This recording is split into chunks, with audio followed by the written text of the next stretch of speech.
How to improve your mental health, or how do I improve my mental health? How do I not stress out?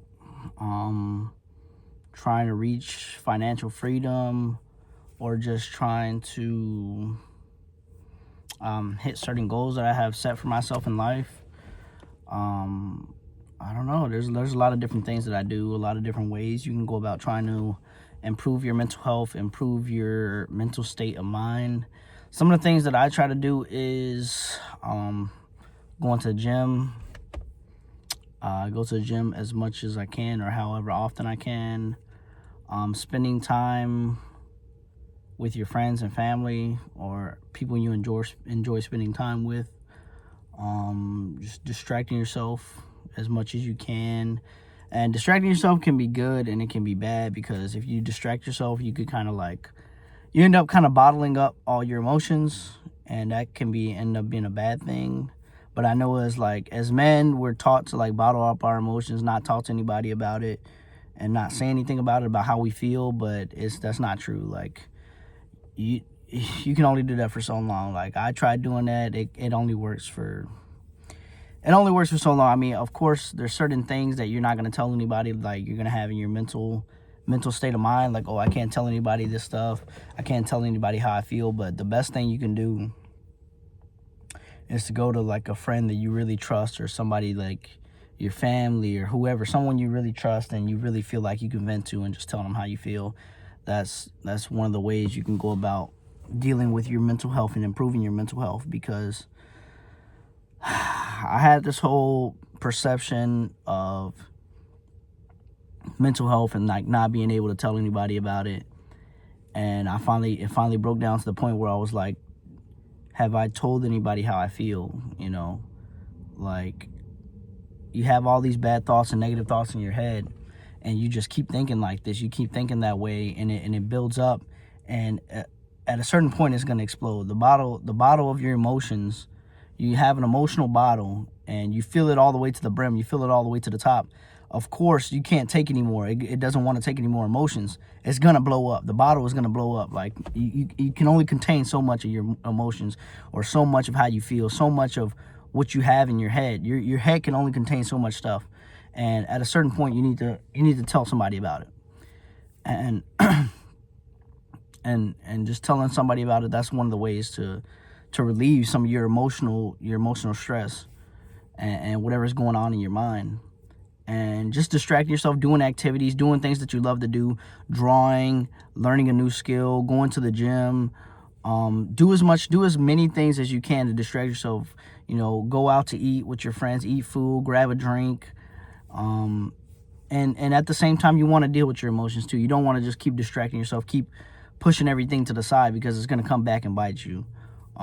But that's one of the ways to kind of mellow out your emotions, or mellow out how your mental state is if it's becoming too much. That's some of the things I do, at least. And I still have a hard time to myself, just trying to reconnect and rekindle relationships with family and friends. Like, I would say, just try not to isolate yourself, because that's one of the things that happens to me. I have so much stuff going on in my head, so much stuff that I'm trying to deal with. I end up just isolating myself and locking myself in my room, or not talking to anybody, not telling anybody about it. Don't talk to family, friends, loved ones, or whatever. And that's one of the worst things you can do. I feel like you have to talk. You have to talk to your friends and family. It's very important to dealing with your emotions.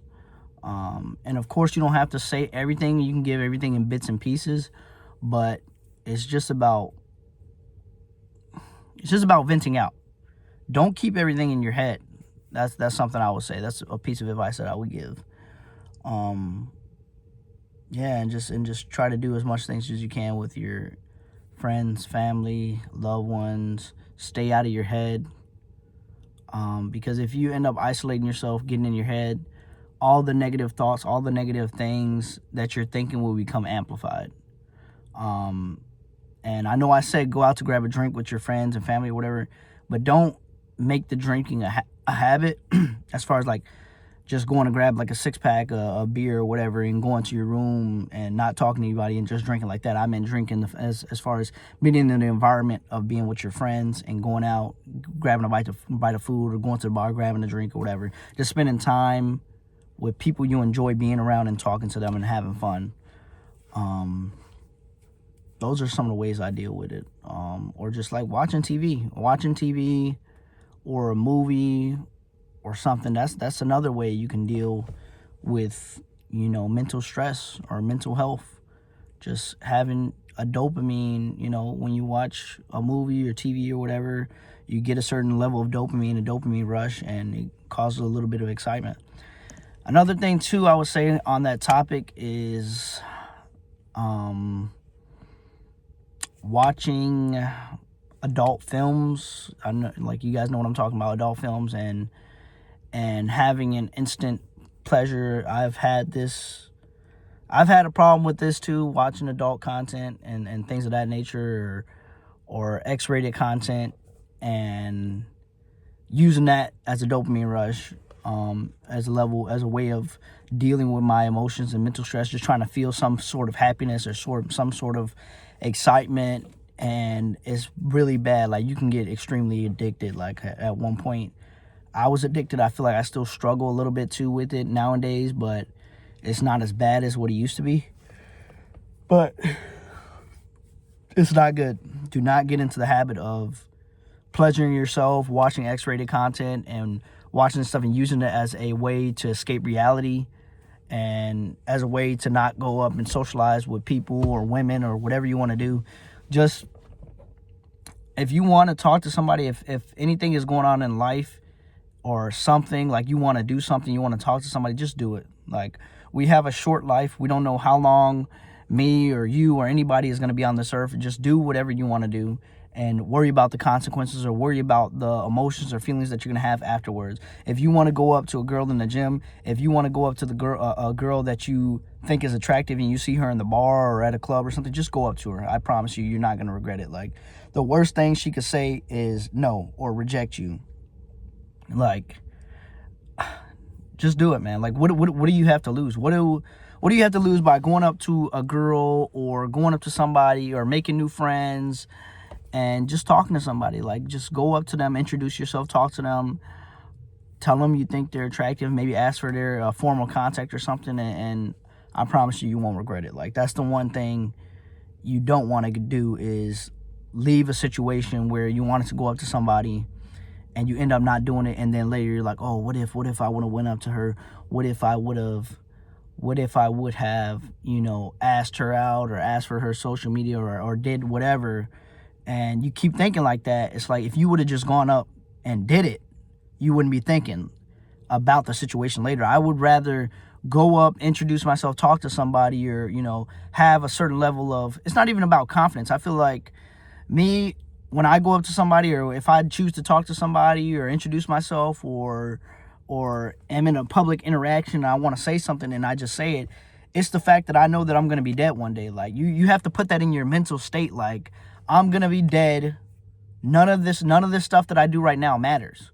Hit that mental switch. It's like a light. It's a light that you have to hit, and it's like you have to turn it on. You have to be like, in that moment when you want to go talk to somebody, or you want to do something, or you want to say something, and you're thinking, oh, should I do it? Like, all these thoughts are running through your head, and you're like, should I do it? Should I not do it? Hit the switch. Turn it off. Turn your brain off, and just do it. Just go. That's the mentality you have to have when you're going up to people or trying to get a certain level of confidence. And it's not confidence. It's just knowing that it doesn't matter. It doesn't matter. Whatever you do is not going to matter in 200, 300, 400, 600, however many years, because you're going to be dead. Nobody's going to remember. Nobody's going to care about the interaction that you had. So just go up and do it. And I feel like that gives a certain level of positive mental state of your mind when you do stuff like that, when you don't really care about the outcome or the consequence. Because I would rather know, like, oh, this person doesn't like me, or this person doesn't find me attractive, or this person doesn't view me in that sense, than looking back in 2 years and be like, man, I really wish I would have did this or that, or this, or it doesn't even have to be related to females or women or interaction of trying to talk to somebody. It could be anything in life. Like, I wanted to apply to this job. Like, don't have that fear of not applying to a job, or not trying new food, or buying a car, or getting a house. Like, sometimes you just need to do it, and not overthink things and not think too much about it. That's the best way to go about certain things. Like, yes, you want to be analytical. You want to think about things. You don't just want to jump into everything. But at the same time, it can be bad about thinking about stuff for too long. Like, if you want to start a business, don't spend forever thinking about, oh, I need the business plan. I need to do this. I need to do that. Like, just do it. And that's what I'm doing right here on social media, like, or not social media, but YouTube. I'm trying not to think too much about, I need to make a perfect video. I don't need to make a perfect video. I have a camera in my pocket. I have a phone in my pocket. You guys have a phone in your pocket. Just pull out your phone and record whatever you want to record, whatever it is, whatever's going on throughout your day, your life experiences. We all have different experiences. We all have different things that we can be talking about. And I'm just trying to share my experiences of how I feel. So, I mean, that's just pretty much it. That's just some of the things that I use to make my mental health better, or try to make my mental health better. Also, just drinking more water. I've noticed when I've been drinking more water, like, get yourself like a gallon jug of water. Buy one of these every couple of days, or maybe 2 or 3.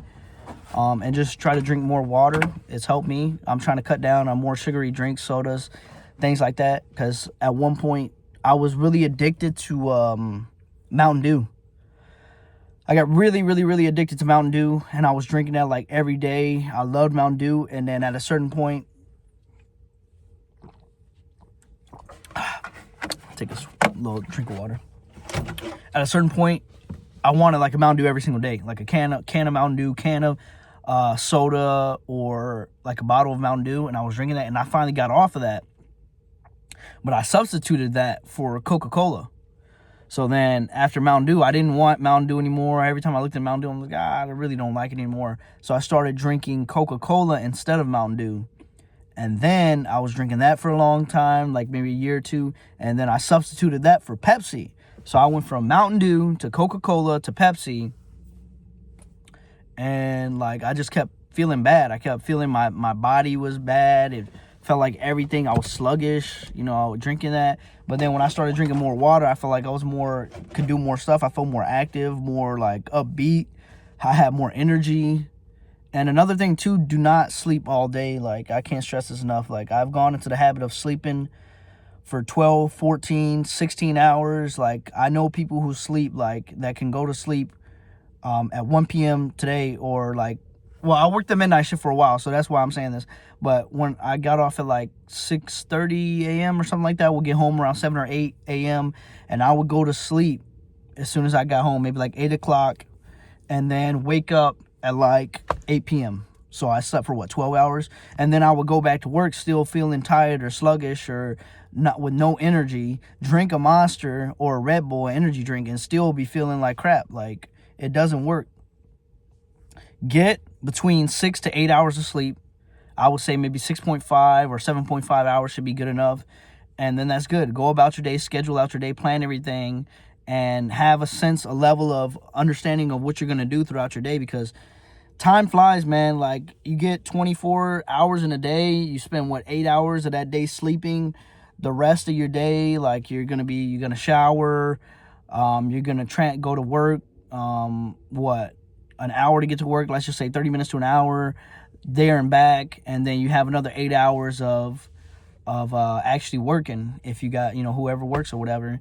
So it's like you have a very limited quantity of time throughout your day. So make the best of it. Try to schedule it out, learn a new skill, do something with your time so that you can preoccupy it while you're not at work. Like, find a way to make a side income or make a little bit more money so that you can eventually substitute it for your job and possibly leave if that's what you guys want to do. Or if you have a 9 to 5 and you just want to stick to the 9 to 5, then that's completely fine.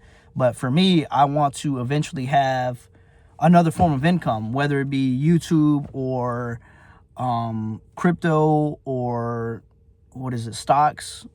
Having a different set of income and being able to, go explore the world. That's one of my dreams, is I want to explore the world. I want to experience everything there is to experience. I've gone to Europe. I've gone to Mexico, but I want to go to Asia. I want to go to Japan. I want to go to Korea. I want to see different cultures and see everything out in life that there is to possibly discover. And to get to there, you have to have money. So, find ways of getting new skills to make more money. And that's a way that you can elevate your mental health too. Like, go and explore different things. Being able to support your family, being able to, gift your friends stuff, or if you want to give them things, or there's different love languages. So I would say, find out what yours is and what you like to do and what makes you happy. And yeah, just building a relationship with myself, trying to make my mental state better. And, if my mental state is good, then, my partner or my relationships or my family, everything will fall into effect. It's like a domino effect. And it's just about being there for yourself, showing up for yourself, making yourself happy. Another thing I would say to make yourself happier, or how I make myself happy, or my mental health, is appearance. Shaving your beard or getting a haircut, or taking care of your personal hygiene, brushing your teeth, flossing, everything. That's another way to make myself feel better and for my mental health to be better. Cutting my nails, trimming my nails, trimming my toenails, fingernails, deodorant, cologne. Invest in cologne. It's going to make you smell better. You're going to get more compliments. You're going to feel better about yourself. You're going to feel more presentable. It gives you a certain level of, happiness. Just, when you just smell better, I feel like when you smell yourself or you smell other people, I've had the experience of when I got my tattoos, just for instance, I was in the tattoo parlor and they had like candles or certain scents, and the smell just made me want to go back. It wasn't even just the tattoo alone. It's just, they built the atmosphere, the environment of like, man, it smells really, really good in here. And it just like made me want to go back. And I'm like, man, I really miss that smell of like the tattoo parlor. Like, yeah, man, just like, I was going to say another thing. I forgot what it was, though. Like, I said haircut, cologne, dressing, invest in clothes, good material clothes. And yeah, man, that's pretty much it. Shoes, everything, just invest in yourself. Whatever it is, whether it's haircut, trimming your beard, cologne, deodorant, personal hygiene is one of the best things you can invest in to make yourself feel better. But if you guys have any other things that you guys do to make your mental health better, or how you guys deal with stress or depression or anything like that, drop a comment down and let me know how you guys deal with it. That's just some of the things that I do to make myself feel better. Yeah, that's pretty much it. If you guys like the channel, like, comment, subscribe. It really does help. And if you watch the video all the way through, appreciate it. Have a good rest of your day. Peace.